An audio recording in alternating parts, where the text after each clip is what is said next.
Olá, meus irmãos e minhas irmãs. Aqui estamos para mais um dedinho de prosa nesse projeto lindo que se chama Comunhão no Lar. E hoje o tema da nossa conversa é um tema muito bonito, muito delicado, muito sensível, digamos assim, porque nós vamos falar, o título do nosso tema, do nosso diálogo hoje é Ama os teus filhos. No primeiro momento, ao dar título essa conversa nossa, eu tenho certeza que muitos pensam assim, mas isso é algo mais do que natural.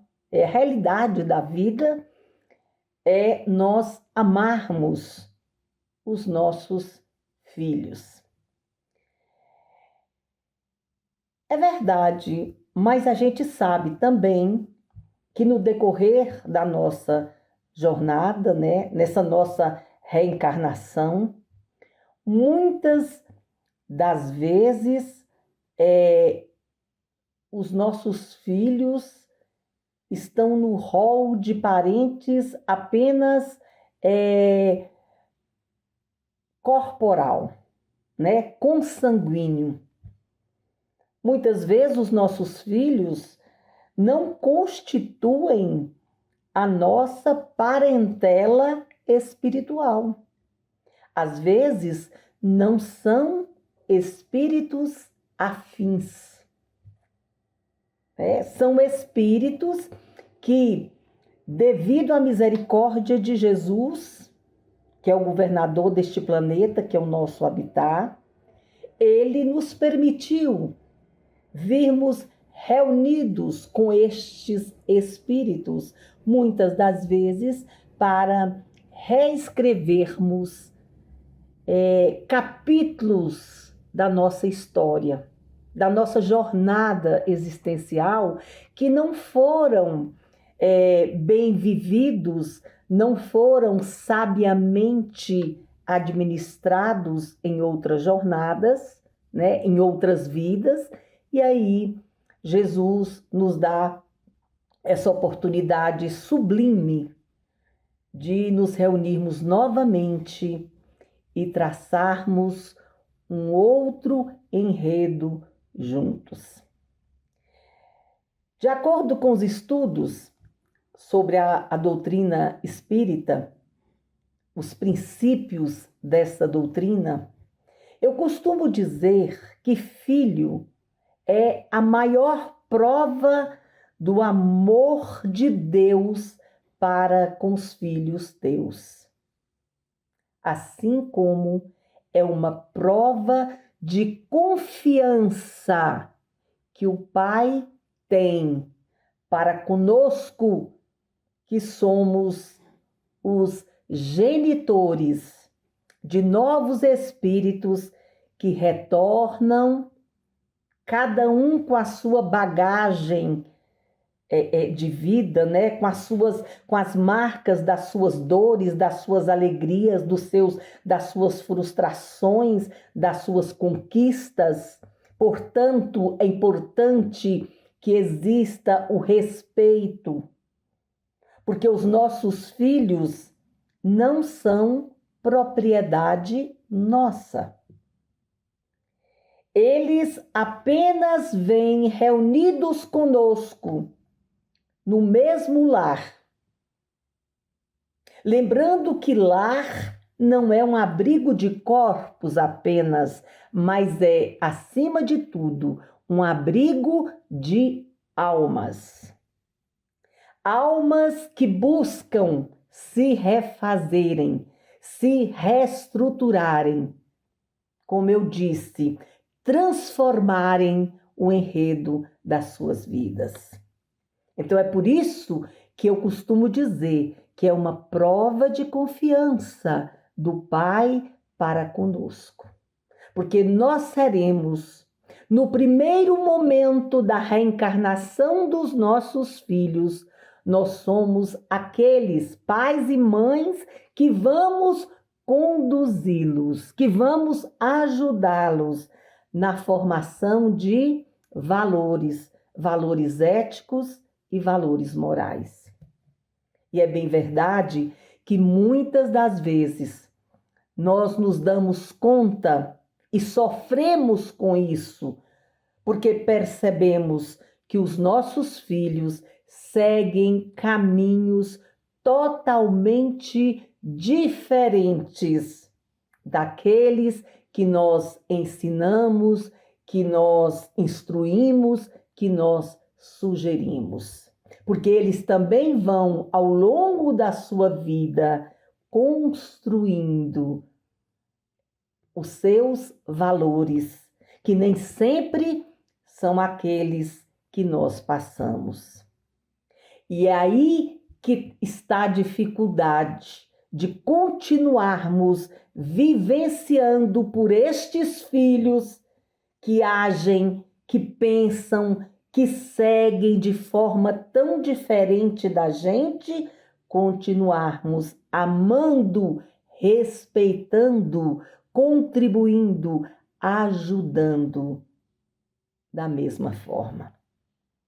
É fácil? Claro que não é fácil.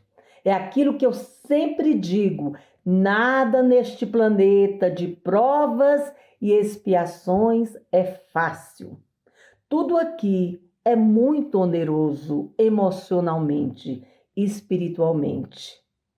Mas na formação da família, nós vamos ter a oportunidade de colocar em prática os valores cristãos que nós aprendemos em contato com o Evangelho de Jesus e em contato com esta doutrina. Amemos os nossos filhos da mesma forma que Jesus nos amou. O amor de Jesus era um amor diferente, porque era um amor apesar de. Apesar dos defeitos do outro, das falhas do outro, apesar do outro não agir como eu gostaria, não pensar como eu penso, não respeitar as minhas orientações, mas apesar disso, eu o amo e sou consciente do meu compromisso e das minhas responsabilidades com este filho. No Evangelho, segundo o Espiritismo, se fala muito em parentela corporal e parentela espiritual. Muitas vezes, os nossos filhos, nós temos com eles uma conexão espiritual, mas muitas das vezes essa conexão não existe. Existe apenas o elo consanguíneo, mas creiamos que quando isso acontece, a nossa tarefa primordial nesta vida é justamente transformar esta parentela corporal em parentela espiritual, para que sobreviva além desta vida e pelas demais vidas que virão futuramente. Porque com certeza nós reencarnaremos milhares de vezes ainda. E é bom que a gente se lembre também que a reencarnação dos nossos filhos ao nosso lado não foi uma decisão apenas dos nossos mentores espirituais. Não foi uma decisão carimbada apenas por Jesus. Certamente, nós, como pais e como mães, participamos do planejamento da volta desses espíritos. é porque a gente não se lembra. Para o nosso próprio bem-estar, nós passamos por esse processo de amnésia do nosso passado, porque senão teríamos dificuldade para vivermos as experiências que fazem parte do nosso aprendizado neste momento da nossa jornada. Mas com certeza, quando vamos receber um espírito que vem na condição de filho, nós nos reunimos com esse espírito, nós nos reunimos com estes mentores. À noite, enquanto o nosso corpo repousava, nós fomos conscientizados, consultados até, esclarecidos sobre a necessidade de recebermos aquele espírito.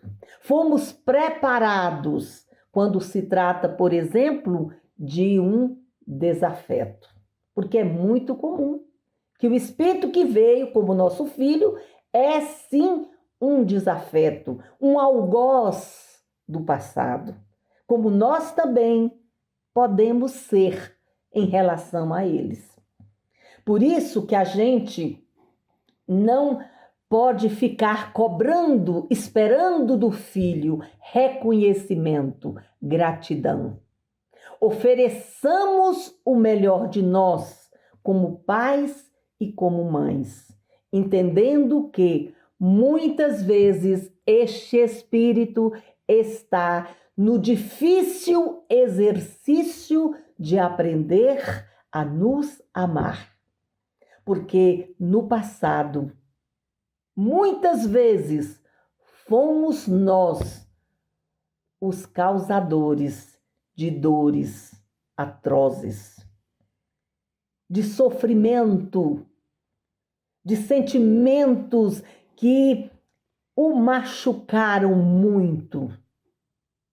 E hoje estamos reunidos na mesma família para que a gente possa superar estes sentimentos. Mas que nós, pais e mães, tenhamos em mente que na relação pais e filhos, nós temos que estar muito mais preocupados em oferecer do que receber. Amemos os nossos filhos, entendendo que eles não são propriedade nossa. São espíritos independentes que merecem e que têm o direito sagrado de escreverem a sua história. E aí eu quero lembrar com vocês o poema do profeta Khalil Gibran, que define muito bem essa relação de pais e filhos. Um dia, o profeta saía de uma reunião e uma senhora que carregava uma criança ali em seus braços olha para ele e diz: profeta, o Senhor tem um posicionamento sobre pessoas, situações da vida. O que o Senhor tem a dizer sobre os nossos filhos? E naquele dia, o profeta Khalil Gibran olhou nos olhos daquela mulher que carregava em seu seio um recém-nascido e disse: vossos filhos não são vossos filhos. São os filhos e as filhas da ânsia da vida por si mesma. Vêm através de vós, mas não de vós. E embora vivam convosco, não vos pertencem.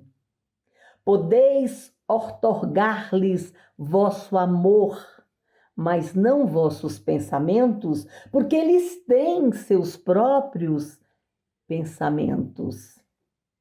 Podeis abrigar teus corpos, mas não tuas almas, porque estas habitam a mansão do amanhã, que vós não podeis visitar, nem mesmo em sonhos. Podeis esforçar-vos para ser como eles, mas jamais procureis fazê-los como vós, porque a vida não anda para trás.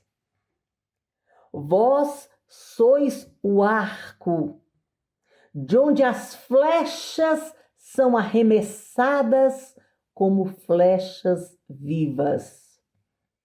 Que o vosso encurvamento na mão do arqueiro seja vossa alegria, porque da mesma forma que ele ama a flecha que voa para longe, ele ama o arco que permanece estável. Eu acho esse poema com uma metáfora linda. O arqueiro é o nosso Pai que nos criou. Jesus, o encarregado do nosso retorno para cada nova experiência. E nós somos apenas o arco que arremessa os filhos que são flechas vivas. Então, que a nossa alegria, que a nossa realização seja referente a esta alegria de sermos pais e sermos mães, de sermos os depositários dessa confiança de Deus para conosco. A relação de pais e filhos deve ser um reflexo do amor de Deus. E quando estivermos enfrentando dificuldades no relacionamento com os nossos filhos, de colocarmos em prática este amor incomensurável que deve permear esta relação, que nós busquemos no diálogo com Jesus e com os nossos mentores espirituais, a ajuda de que necessitamos para termos com os nossos filhos uma relação respeitosa, harmoniosa e, por que não dizer, uma relação feliz. Que Jesus nos abençoe.